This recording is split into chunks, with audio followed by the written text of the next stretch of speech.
Bihari.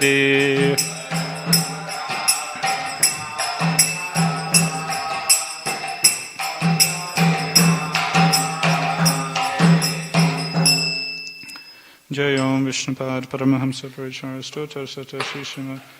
His Divine Grace Srila A.C. Bhaktivedanta Swami Srila Prabhupada Ki Jai. Grantaraj Srimad Bhagavatam Ki Jai. Jai Gaur Premanande Hari Hari.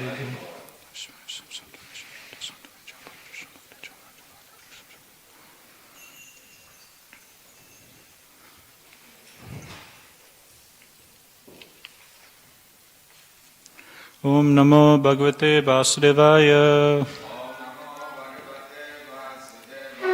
Om Namo Bhagavate Vasudevaya.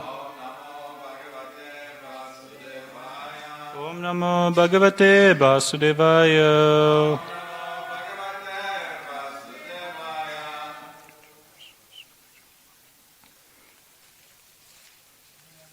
Reading from Srimad Bhagavatam, Canto number 3, chapter number 16, titled Jai and Vijay, Cursed by the Sages, text number 26. Shri Bhagavan Uvacha Etau Sureta Ragatim Pratipadya Sadhya Etau Sureta Ragatim Pratipadya Sadhya Samramba Sambrita Samadhi Anubadha Yoga Samramba Sambrita Samadhi Anubadha Yoga Bhuya Sakasam Upayasyata Asuyova Bhuya Sakasam Upayasyata Asuyova Sapo Mayeva Nimitas Tadaveta Vipraha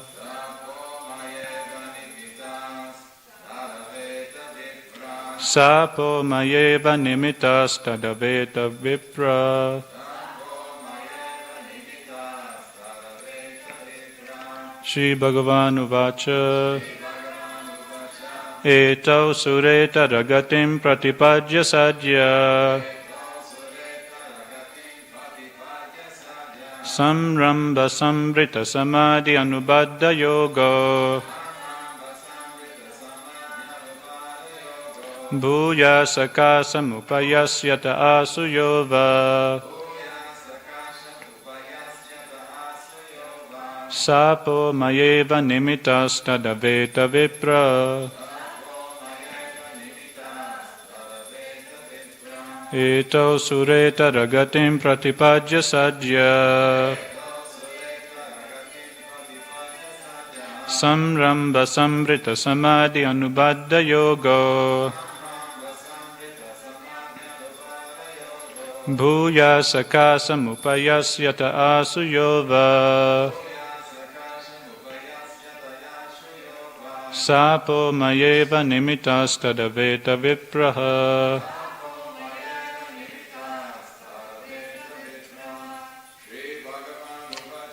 Shri Bhagavan Uvacha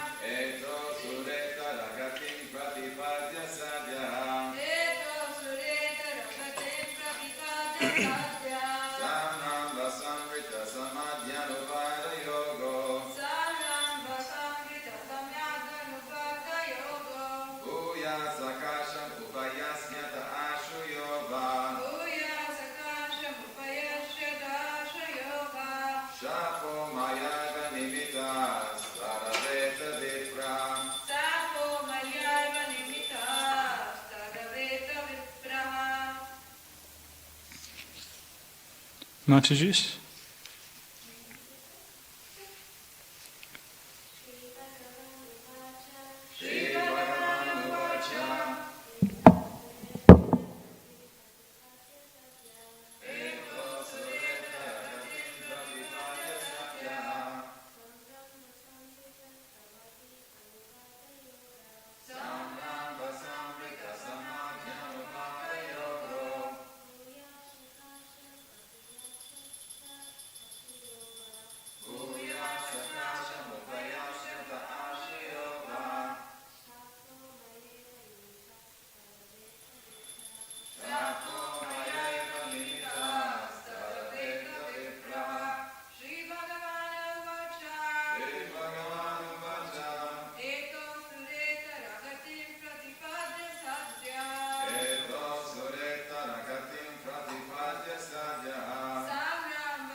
Word for word translation. Shri Bhagavan Uvacha.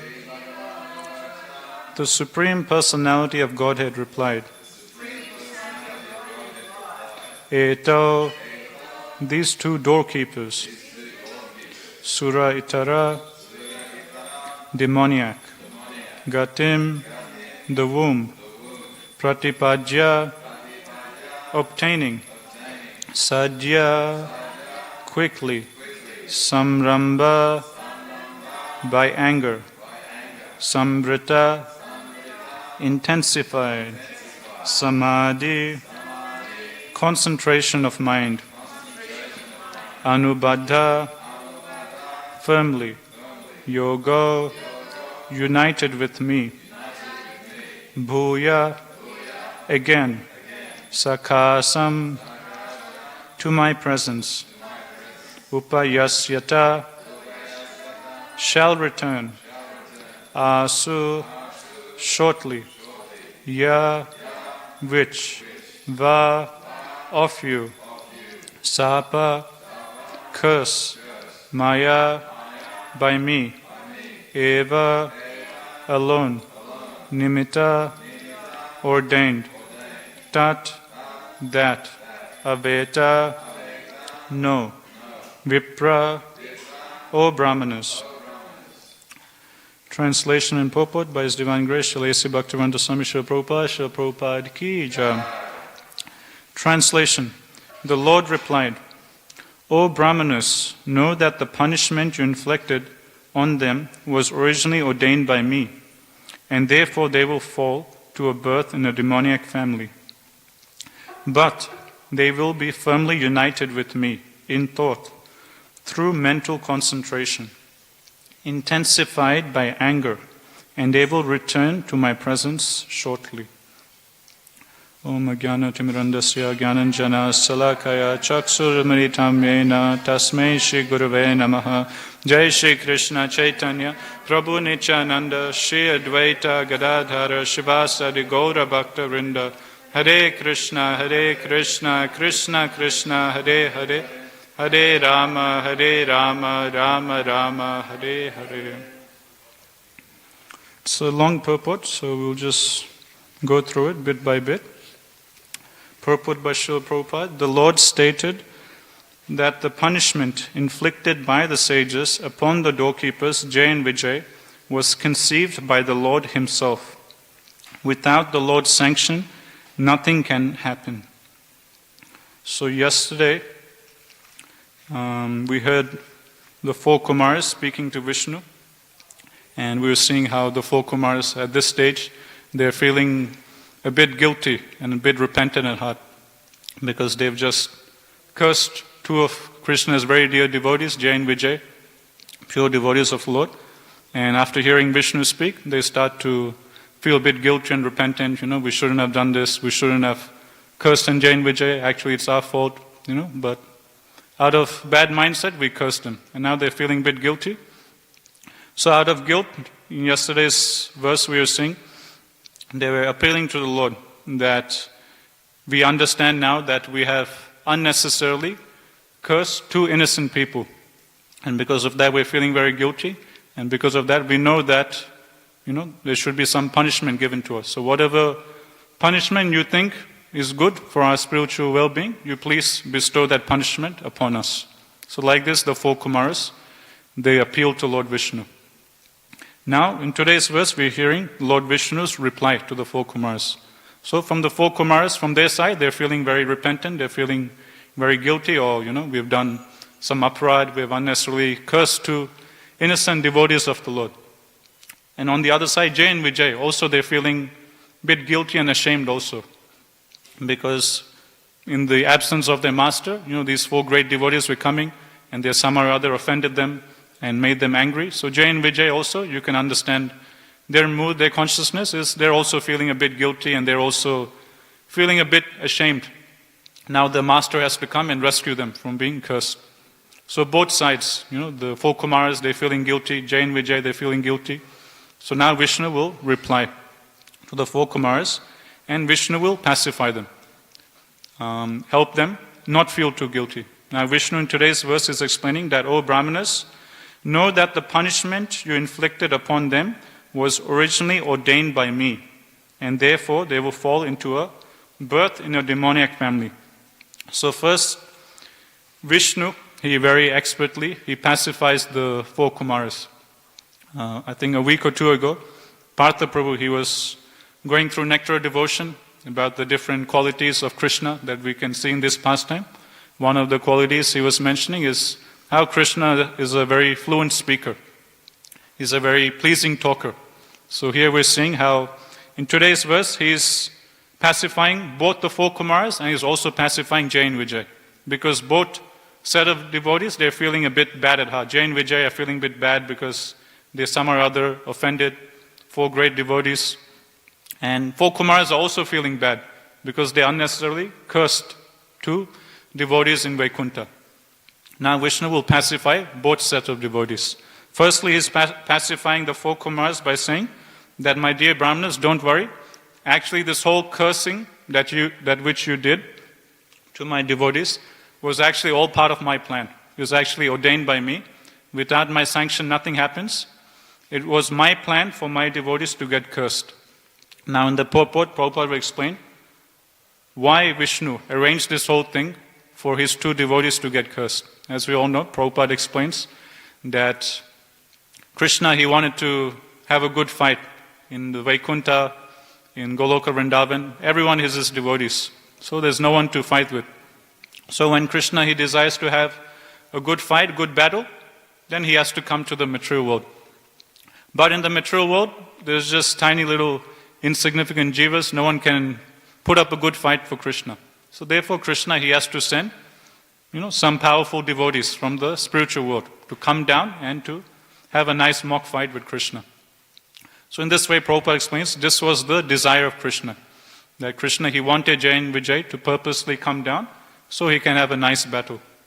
So this is what Vishnu is explaining to the four Kumaras, that don't worry, don't feel bad that you cursed Jay and Vijay. Actually, it was all my plan. I arranged this whole situation so you would curse them. It's all part of my Leela. Nothing happens without my sanction, so you don't have to feel so guilty. You don't have to be repentant. So in this way, Vishnu, he calms down the four Kumaras.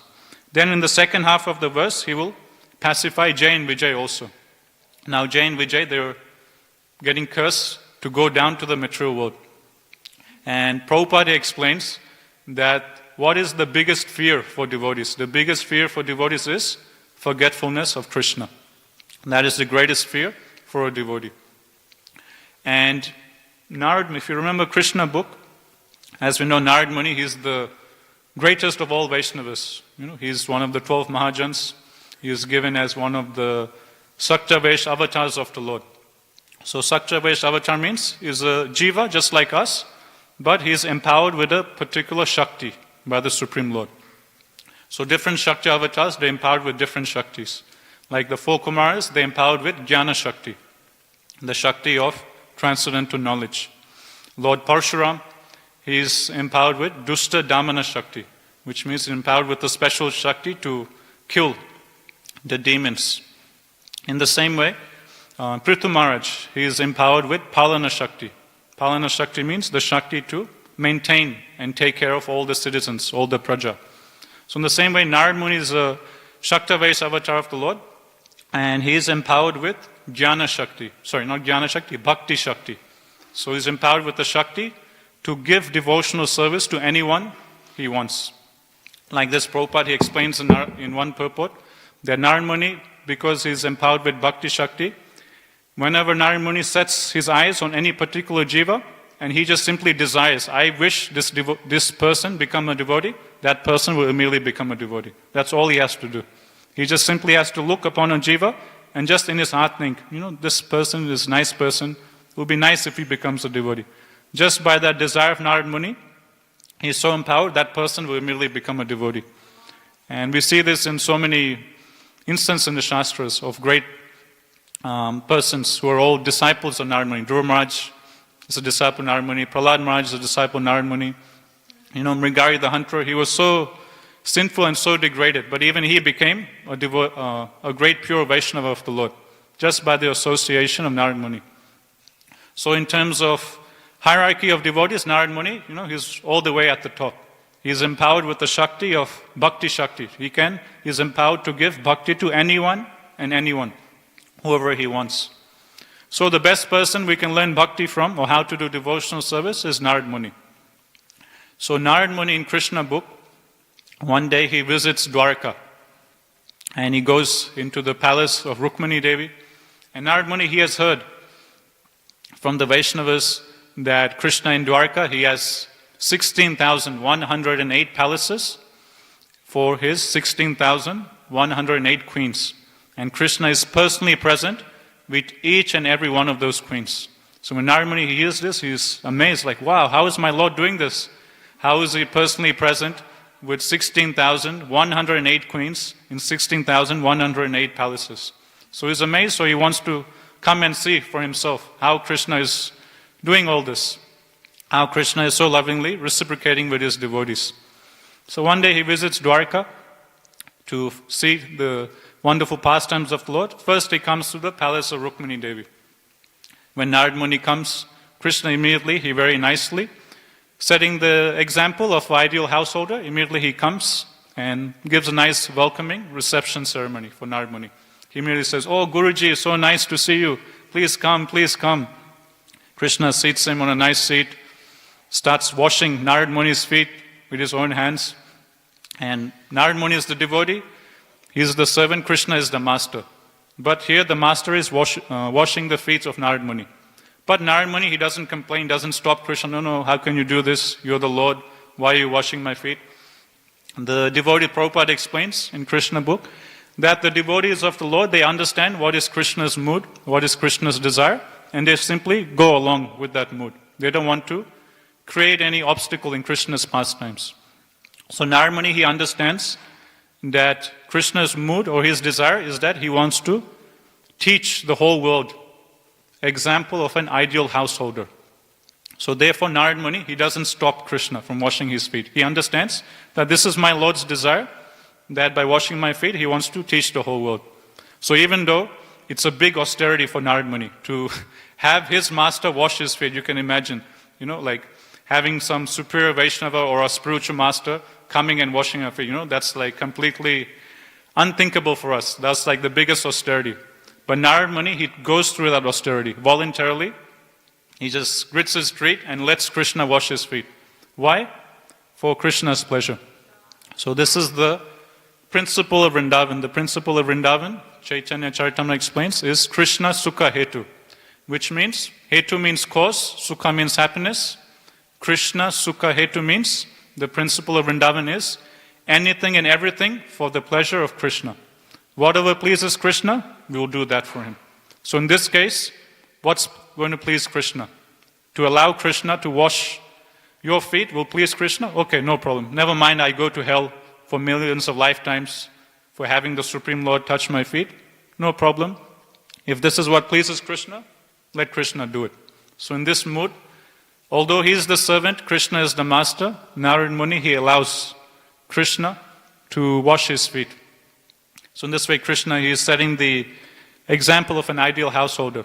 Then Krishna, he takes that same water which has washed Narad Muni's feet, sprinkles on his head of his family members, and then Krishna very nicely, he inquires from Narad Muni, how is everything, so on and so forth.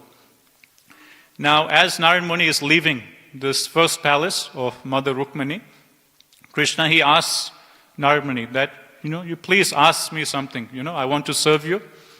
You are my spiritual master, you are my Guruji.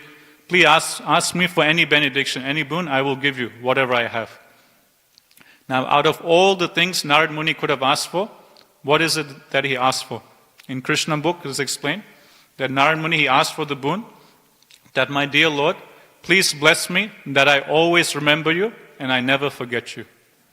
So this, through his personal example, Narad Muni is teaching what should the prayer of all devotees be. So we already established Narad Muni's position. There's no greater devotee than Narad Muni, no greater example. So when he is asked by the Lord, please offer any prayer, please ask any benediction, out of all the things he asked for, he simply asked for this one thing. That, my dear Lord, please bless me so that I will always remember you and I will never forget you. So this is the most important prayer And this is the prayer of all the pure Vaishnavas. They don't mind where they are, in heaven or hell, in the spiritual world, material world. All they simply desire is wherever we are, we just want to simply be absorbed in your lotus feet. We never want to forget you, and we always want to be engaged in your devotional service. There's another verse in the Shastra which says that always remembering Krishna and never forgetting Krishna. This is the essence of all the Shastras, and all the rules and regulations of all the Shastras, they're simply servants of these two principles. So there's so many different Shastras written by Vedavyas. First he wrote the 4 Vedas, then he wrote 108 Upanishads, then he wrote 18 Puranas, then he wrote Mahabharata, Vedanta Sutra, and then finally, his last piece of work is Srimad Bhagavatam. So this is the very last book he wrote. So many thousands and thousands of verses of instructions are there in the Shastras, compiled by Srila Vyasadeva.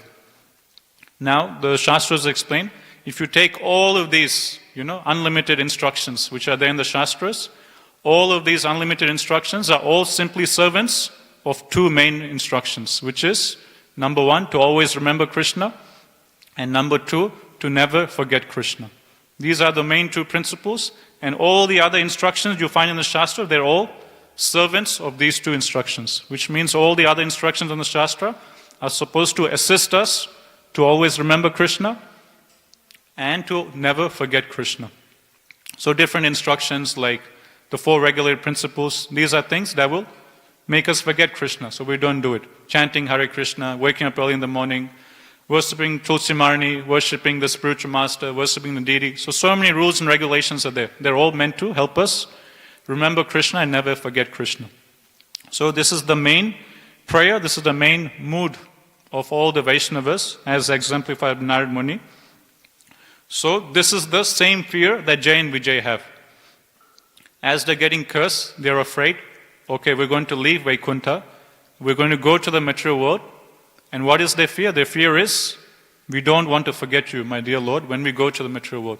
And we want to stay, we want to still somehow or other be connected with you. So that is the fear Jay and Vijay have. The fear the 4 Kumaras had was, we unnecessarily curse 2 great Vaishnavas. So they're having that fear of doing Vaishnava part. And Vishnu pacifies them by saying, don't worry, actually the cursing you did was actually my plan only. I arranged the whole situation so the curse will happen, so don't worry, you can relax. You don't have to feel so bad. What is the fear of Jay and Vijay? Their fear is, oh no, we'll forget the Supreme Lord when we go to material world. Now Vishnu will pacify Jay and Vijay by telling them, don't worry, even though you'll fall down, you'll still always remember me. So that's what Vishnu is going to say in the second half of the verse. The Lord replied, O Brahmanas, know that the punishment you inflicted upon them was originally ordained by me, and therefore they will fall to a birth in a demoniac family. But they will be firmly united with me in thought through mental concentration, intensified by anger, and they will return to my presence shortly. So in this way, Vishnu, he pacifies Jay and Vijay. He says, don't worry, although you will go down, you will always be firmly united with me through your thought, through mental concentration. But that mental, that Krishna consciousness will be intensified by anger. You'll act as demons, but still you'll be fully Krishna conscious. You'll always still be in touch with me.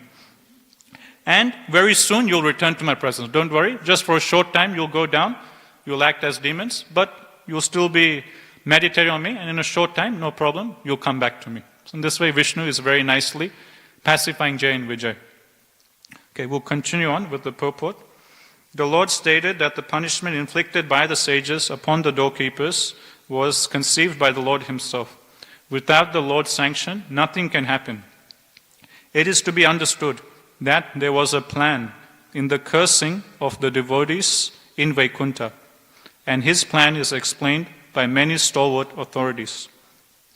The Lord sometimes desires to fight. The fighting spirit also exists in the Supreme Lord. Otherwise, how could fighting be manifested at all?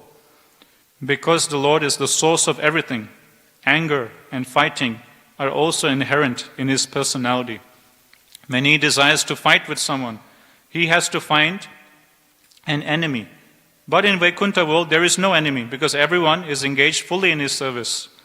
Therefore, he sometimes comes to the material world as an incarnation in order to manifest his fighting spirit.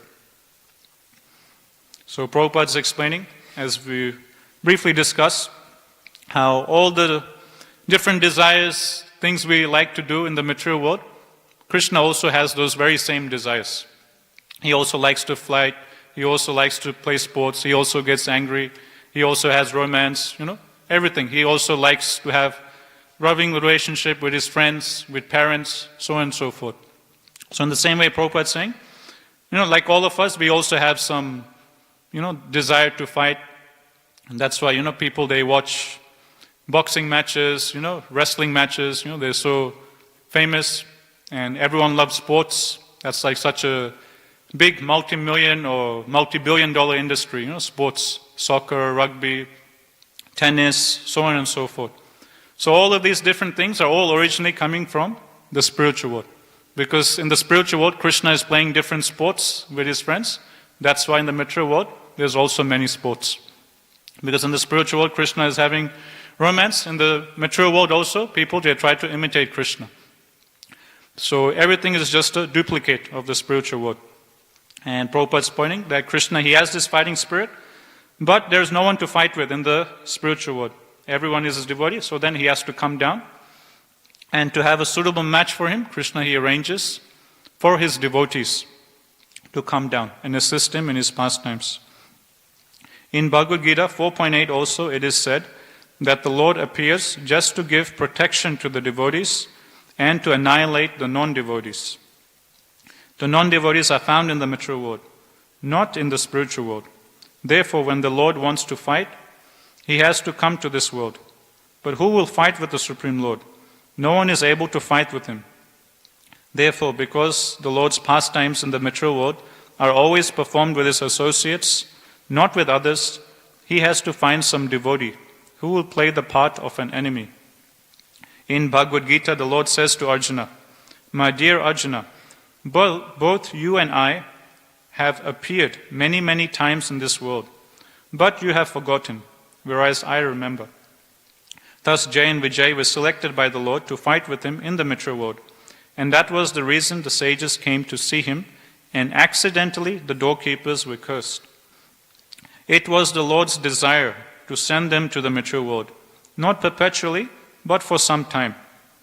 Therefore, just as on a theoretical stage, someone takes the part of enemy to the proprietor of the stage, although the play is for a short time and there is no permanent enmity between the servant and the proprietor, so the Surajanas or devotees were cursed by the sages to go to the Asurajana or atheistic families.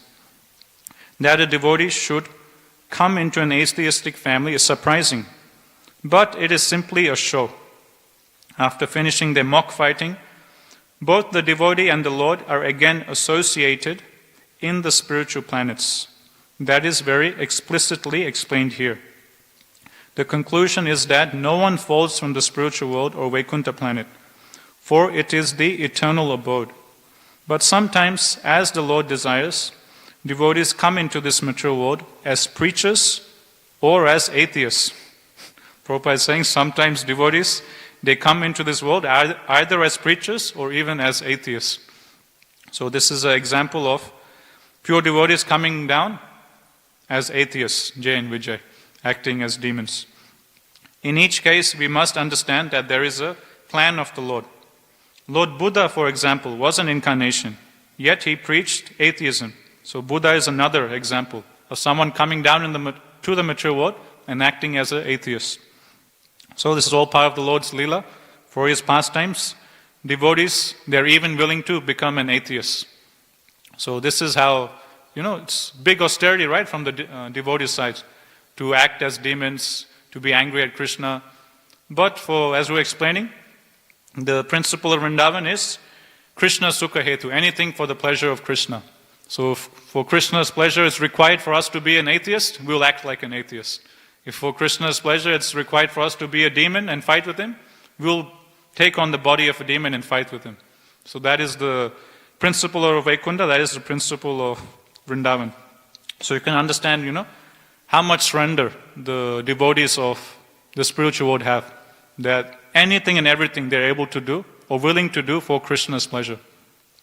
So in our case, my Guru Maharaj says, we can practice. Obviously, we can't be like so surrendered as them, but we can take small steps.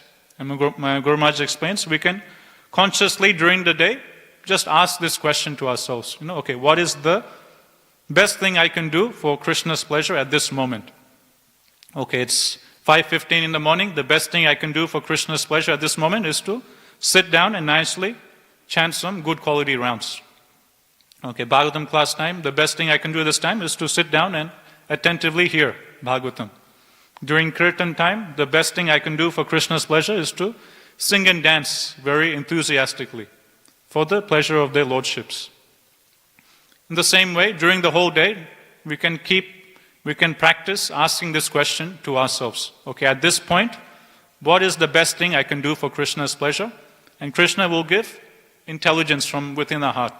We're all trying to practice sincerely. We're all hearing and chanting, reading Srila Prabhupada's books, listening to lectures.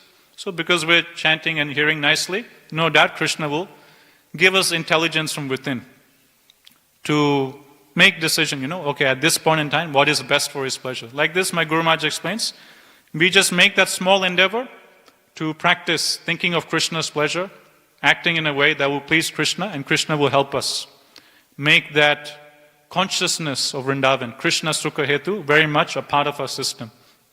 For so many lifetimes, our consciousness has been hardwired in the opposite way. Instead of Krishna Sukha Hetu, it's what is pleasing to my senses, what is pleasing to my false ego. So naturally, to overcome that desire for sense gratification will require a lot of effort and hard work. It's not something that will happen, overnight, because for so many lifetimes, millions and billions of lifetimes conditioning, we have to overcome. But we make small endeavor every day. Krishna, no doubt, He will watch us making that endeavor, and He will help us get stronger and stronger in choosing Him over Maya. My Guru Maharaj explains that at every moment we have this choice to either choose Krishna or to choose Maya. And this is the independence given to the jiva. We have very small, minute independence, every single jiva. With that independence, we have two choices. Either we can choose Krishna or we can choose Maya. And Prabhupada explains, Krishna and Maya, they're standing right next to each other. So you either go this way or that way. There's no in-between ground. If you slightly deviate from Krishna, you'll immediately be in Maya. There's no middle option. So my Guru Maharaj says that at every moment we should choose Krishna over Maya. And a devotee is one who delights or takes pleasure in saying yes to Krishna and saying no to Maya. It's not that a devotee, he very grudgingly says, oh, okay, I have to say no to Maya. I really want to engage in this sense gratification, but what to do? I have to choose Krishna over Maya, or all the other Prabhus will think I'm in Maya, all the other Prabhus will look down upon me. No, a devotee, with great joy and happiness, he says yes to Krishna and says no to Maya. So this is a definition of a devotee. A devotee is one who delights or takes pleasure in saying no to Maya and yes to Krishna. It's not that he very grudgingly says no to Maya and yes to Krishna. That's what the yogis do. They don't have the higher taste of Krishna's lotus feet, so they have to, with great austerity, mental willpower, they have to grudgingly say no to Maya and yes to Krishna. But for devotees, it's just a natural thing, because they have that higher taste of hearing and chanting about Krishna. They very easily and happily, they reject Maya and happily say yes to Krishna. And my Guru Maharaj explains that willpower, all of us have a certain willpower or determination. And this willpower, every time we use it, gets stronger and stronger.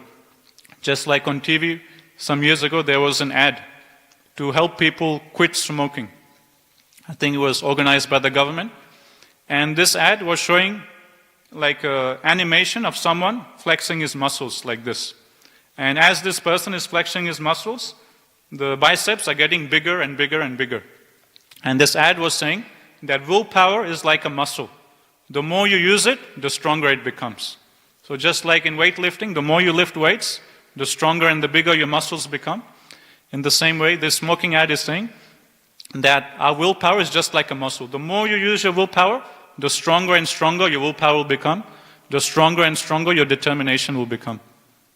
So the point of this ad was to help people quit smoking is, you just say no to smoking once, your willpower increased. Then you say no to smoking twice, your willpower increased. Like this, your determination or your willpower to quit smoking will increase at every time you say no to cigarettes. This way you become stronger and stronger until a point will come that cigarettes or smoking won't affect you any longer. Same thing we can use in Krishna consciousness. My Guru Maharaj says, exact same thing, that willpower is like a muscle. The more we say yes to Krishna and no to Maya, the stronger and stronger we'll become. The stronger and stronger our spiritual determination will become. The stronger and stronger our spiritual willpower will become.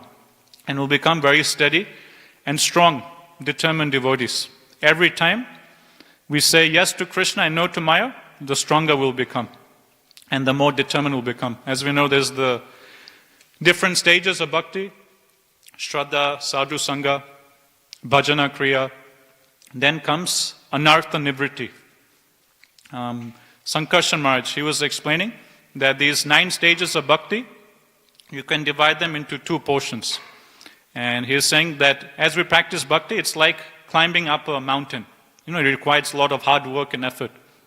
So he's saying the first 4 stages in bhakti, they're like the uphill climb of a mountain. It requires a lot of hard work.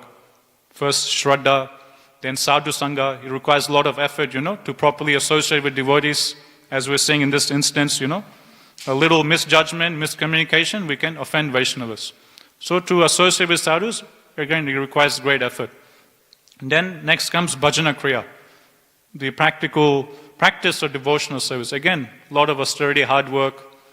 Any service we do, it requires hard work and effort. To clean the temple requires hard work. To distribute books requires hard work. Engage in deity worship requires hard work. All services we do. Waking up early in the morning, chanting and trying to focus on hearing and not think of anything else, all requires so much hard work, either physical or mental. Then, Anartha Nivritti, to get rid of all the anarthas, to get rid of all the material desires. Sometimes it seems like practically impossible, right? When we look deep within our hearts and we see so many desires, material desires, so many anarthas, and then we read Chaitanya Charitamrita of wonderful, amazing, pure Vaishnavas, they're like all the way there and we're like all the way at the bottom. The gap is so much. And sometimes it seems impossible. How can I become like this? How can I become like these great Vaishnavas mentioned in Chaitanya Charitamrita or Srimad Bhagavatam? I'm so lowly and fallen, no matter how much I try, I'm still greedy, I'm still lusty, still envious, so on and so forth. So these first 4 stages, Sankarshan Maharaj explains, it's where we have to put in a lot of hard work to go through these first 4 stages. So that's compared to climbing up the mountain. And Maharaj explains, after you pass Anartha Nivritti and go to the 5th stage, which is Nishta, or fixed in devotional service, and very determinedly and steadily practicing bhakti, from that stage onwards, it's just a downhill. From that stage onwards, you'll just glide in bhakti. Everything will just happen very smoothly. You'll just be in complete ecstasy and bliss. It won't be such a big struggle, battling with the anarthas, doing this, doing that. So the first 4 stages, Maharaj says, that is the uphill battle in going in devotional service. Nishta is like when you reach the top of the hill. That is when we're very fixed and determined in devotional service, and we're very steady. Nothing can stop us. We're very fixed at Krishna's lotus feet. So that happens, as we're explaining, by saying yes to Krishna, no to Maya. Every time we say yes to Krishna, no to Maya, the stronger and stronger our determination will become, until one day we'll reach the stage of Nishta. From that stage onwards, Ruchi, Asakti, Bhava and Prema, we'll just naturally glide through those stages. Our attraction, our consciousness will just naturally be attracted to Krishna. At our current stage, we have to force ourselves to think of Krishna. We have to engineer our lifestyles in such a way that we're always thinking of Krishna, never forgetting Krishna. Like we can see during japa, by default, our mind doesn't want to focus on the sound. By default, our mind wants to just think of everything else except for the sound vibration of the holy name. So we're still in the initial stages. But after we cross that peak of the mountain and we start going downhill, it will be the opposite way. Instead of the default condition of the mind to think of something else, the default condition of the mind will be to just hear the holy name. We won't have to put so much effort and battle with our mind to focus on the sound, but just naturally our mind will just relish the sound vibration of the holy name. So this will happen as we keep on practicing bhakti, as we keep on saying yes to Krishna and no to Maya. So now, just a few words left and we'll finish the purport. Lord Buddha, for example, was an incarnation, yet he preached atheism. There is no God. But actually, there was a plan behind this, as explained in the Bhagavatam. So as we explained before, Prabhupada is saying that the pure devotees of the Lord, they sometimes come down from the spiritual world, and sometimes they come down as preachers to make others into devotees in the mature world, and sometimes pure devotees, they come down as atheists also, for the sake of Krishna's pastimes. So Prabhupada has given an example of Buddha coming down as an atheist. Prabhupada is also talking about Jay and Vijay, also an example of devotees coming down as atheists. But Prabhupada is saying there's a plan behind all of this. Same way with our lives, Krishna, he has a plan for each and every one of us. And Prabhupada, he explains in his purport that it is the nature of a pure devotee that no matter whatever happens in his life, he always connects it with Krishna and he always thinks, what is it that Krishna wants me to do in this particular situation? He always sees qualification of a pure devotee is that at every stage in his life, he is seeing the personal hand of Krishna. Not just when something good happens, not just, when someone comes to us with a nice box of rasgullas or sweet rice, then we think, oh, Shri Radha Gopinath, they must be very pleased with my service because today I was chanting very nicely. Radha Gopinath, they're reciprocating with me and giving me their Maha Rasgullas or Maha Sweet Rice. So yes, that's good. We see Krishna's hand in that situation. But Prabhupada is saying, even in distressful conditions of life, we also should see Krishna's hand. So not just when the gulab jamuns come, when the jalebis come, we see Krishna's hand. But also even when the distresses come, at those times also, we should see Krishna's hand. Okay, Krishna is giving me this. What is it that Krishna wants me to do in this situation? What is it I should learn? And Prabhupada in Bhagavad Gita chapter 2 explains, a devotee, whenever he's feeling happy and blissful in Krishna consciousness, he should think that actually I don't deserve to be this happy. But Krishna is so kind, Krishna is so merciful, that although I don't deserve to be this happy, still he's blessing me with so many nice association of devotees, with such nice opportunity to sing and dance, with such nice opportunity to read and dance in Krishna consciousness. Like this, we should think when we're feeling happy in bhakti. We should think, actually, I don't deserve this. Krishna, it's all Krishna's mercy. Krishna is very kind upon me. He has blessed me with so much nice facility to practice Krishna consciousness. Then Prabhupada explains, whenever we undergo any distress in our spiritual lives, what we should think. When we're happy, we think we don't deserve. It's all Krishna's mercy. We give credit to Krishna. And when we are distressed, we should think that actually Krishna is very merciful. Same thing we should think when we're in distress. Not that when we're happy, we think Krishna is merciful. And when we're in distress, we complain to Krishna. Krishna, why distress? Today I thought I chanted very nicely. How come still distress is coming, Today I cooked nice prasad for so many devotees. I fed so many nice devotees, the Vaishnava was happy. Why is the distress is coming, 3 hours later? This isn't fair. No, Prabhupada says when we're happy, we take it as Krishna's mercy. When we're distressed, also we take it as Krishna's mercy. How? Prabhupada is saying, whenever any distress comes, we should think that actually I am so fallen, I am so sinful, that I should get more distress. But Krishna is so kind, He knows I can't handle so much distress. And out of compassion on his fallen soul, upon his fallen devotee, he has reduced my karma, he has reduced my suffering, and he's just giving me a little sample suffering. In this way, Prabhupada explains how even in distress we can be positive, how even in distress we can see Krishna's hand and glorify Krishna. So whenever any suffering and distress comes, Prabhupada is saying, we should think, actually I'm so fallen, I'm so sinful, I have done so many sinful activities in my past life and lives that I should get more suffering, I should get more distress. But Krishna, He is so kind, He doesn't want to make me go through all of this, so He's just giving me a sample suffering. Like Prabhupada, He'll give the example, when you have let's say for example, a paper cut. Okay, there's a little pain, you get a little cut in your finger. At that time, you can think that actually, you can thank Krishna. Oh, thank you Krishna, today you saved me. Actually, due to my karma, maybe my whole hand was supposed to be chopped off, or maybe I was supposed to break an arm. But Krishna, He's so kind, He just gave me a small little cut. Or sometimes, many times it happens to us. We're going up some stairs, we're going a bit quickly and we misstep and then we twist our ankle. And we all know how it feels to have a twisted ankle, for a few days, there'll be pain in the ankle and it'll be a bit difficult for us to walk. Those instances, again, we can think that actually Krishna, rather Gopinath, they saved me. Actually, maybe I could have slipped and completely broken my leg and be on crutches for 6 weeks. If anyone's been on crutches, it's very painful actually. Once I was in high school, we were playing rugby. I got tackled by one big, kid, and I broke my foot. And then for 6 weeks, I had to walk on crutches. After 6 weeks, I had scars under my armpits, like bruises, because the whole weight of the body is going on the crutches. And during lunchtime, you can't play. You can't play soccer or any cricket with your friends.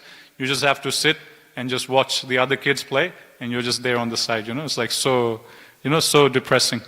They just made me the goalkeeper. I used to just be at the goalpost, just on my clutches, just standing there. So it's a very painful experience to break your leg. So in the same way, when we're walking down the stairs and we slip and we just twist an ankle, at those times we can think that actually, I could have broken my leg. I could have been on crutches for 6 weeks or 10 weeks, but Krishna is so kind, He just gave me a twisted ankle. So in this way, Prabhupada explains, no matter whatever situation happens in our life, we should try and see Krishna's hand in it, and we should try and see everything as Krishna's mercy. This, Prabhupada explains, is the vision of the pure devotees. And Prabhupada is explaining we should also try and practice this mood, practice this mentality. So this is said to be a favorable devotional service.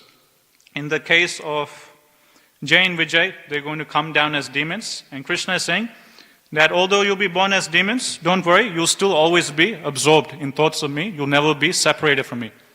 But, slight detail, instead of thinking of me favorably out of love and devotion, you'll be thinking of me unfavorably. You'll be thinking of me in great anger and hatred. Like Shishupal, it's given right from childhood. Even before he could properly speak, he used to blaspheme Krishna. He used to, my Guru Maharaj, he imitates Shishupal very nicely. He says, this Pundarikaksha, I hate him, I want to kill him. Like this, he would chant different names of Krishna, but with great hatred. For us, we sing, Jai Shri Radha Gopinath, Govinda, Madhusudan. We say with great love and pleasure. Shishupal, he would chant those same names, but with hatred. Oh, Pundarikaksha, Janardhan Krishna, like that. He would chant with so much hatred, right from when he was a little baby. Like that, it's given for Kamsa. The Shastras explain Kamsa was 24 hours a day, completely absorbed in thoughts of Krishna. Like we're discussing on Sunday, Kamsa was so Krishna conscious that the Shastras explain that sometimes his servants, he would be in the palace, his servants will bring him a glass of water. And the glass will be nice, shiny golden glass, and inside there will be water filled to the top. And you'll notice in a freshly poured glass of water, there'll be some bubbles floating to the top of the cup. And when these bubbles, then the light from the ceiling, it reflects off the bubbles of the surface of the water. It creates like a glittering little effect on the surface of the water. So Kamsa is sitting on his throne, nicely with his ministers. A glass of water comes from his servants, and Kamsa, he just notices the top of the surface of the water. He's noticing something glittering and shining off the light. Immediately Kamsa thinks of the crown of Krishna, the glittering, beautiful, golden crown of Krishna. And immediately Kamsa becomes afraid, and immediately he calls, guards, security, come, Krishna is here, arrest him, kill him. Just by seeing a glass of water, Kamsa is immediately thinking of Krishna.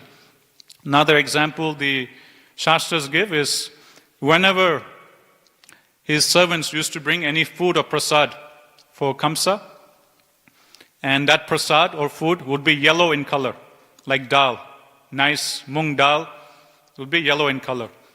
Or example is given like gajar ka halwa, it will be yellowish, orange in color. Just by seeing the color of that yellow prasad, Kamsa will be immediately reminded of Krishna's yellow dhoti. Again, he will become paranoid. Again, he will call his guards. Guards, come quick, it's Krishna. Krishna has entered. Arrest him, kill him. This is how paranoid Kamsa was in regard to Krishna. So 24 hours a day, he was thinking of Krishna. Every single thing that was happening in front of him just reminded him of Krishna. But it was in an unfavorable way. It wasn't out of love and devotion, but unfavorable. But nevertheless, Kamsa was also always thinking of Krishna. Third example that's given is one time Kamsa's 2 wives, they came to his palace or to his assembly. So as we know from Krishna book, Kamsa had married the 2 daughters of Jarasandha. So these 2 daughters of Jarasandha, Kamsa's wives, they come.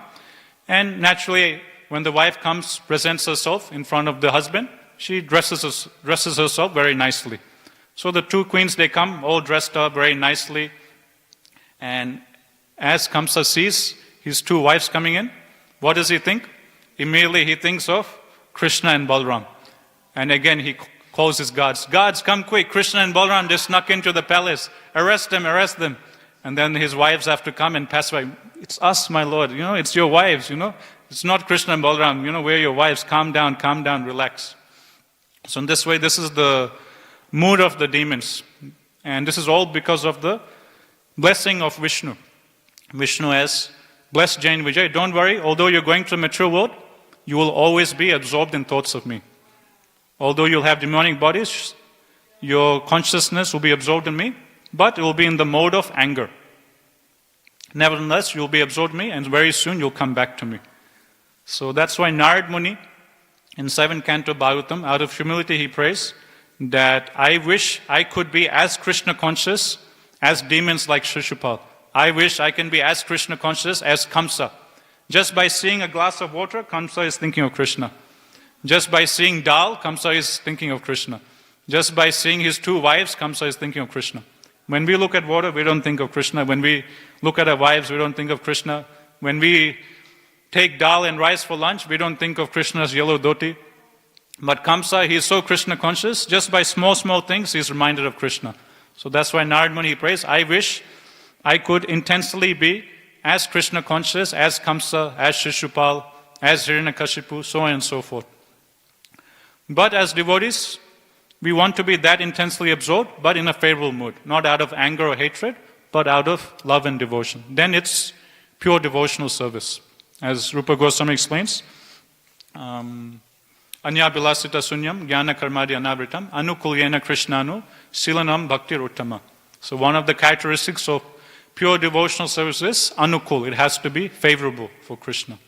Kamsa was, these demons like Shishupal, Kamsa, Hiranyakashipu, yes, they were always absorbed in thoughts of Vishnu or Krishna, but it wasn't anukul, it wasn't favorable, it was in an unfavorable way. So it's not considered as pure devotional service. But the part we can take inspiration from, as Narad Muni is doing, is how constantly they're thinking of him. And this, as we discussed, is the desire and the only prayer of pure devotees. When Narad Muni is asked for a benediction, out of all the things he asked for is, my dear Lord, please bless me, I always remember you, I never forget you. When Jay and Vijay, they're being cursed, they have only one fear, which is, we will forget Krishna.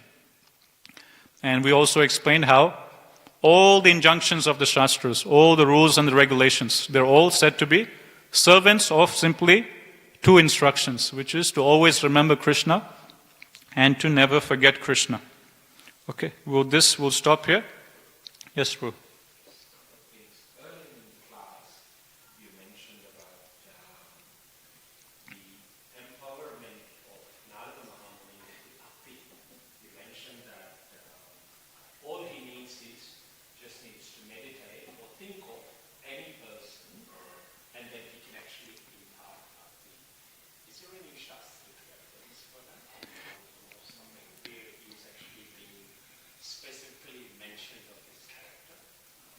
Yeah, in general, like even in the case of Mrigari, Narad Muni is given in CC that when he saw when he saw Mrigari, he took great compassion, thinking, how fallen this particular jiva is, and he desired to help him. So that desire is there. And not only for Narad Muni, in Chaitanya Charitamrita and Nectar of Devotion. If you read Nectar of Devotion, in one particular chapter it's given that pure devotees of the Lord, they're so potent that just by seeing someone or another person seeing them, they can transform someone into a devotee. And a practical example of that is Chaitanya Mahaprabhu in South India tour. It's given as Mahaprabhu is traveling through the different villages in South India. Mahaprabhu would just be ecstatically dancing in kirtan.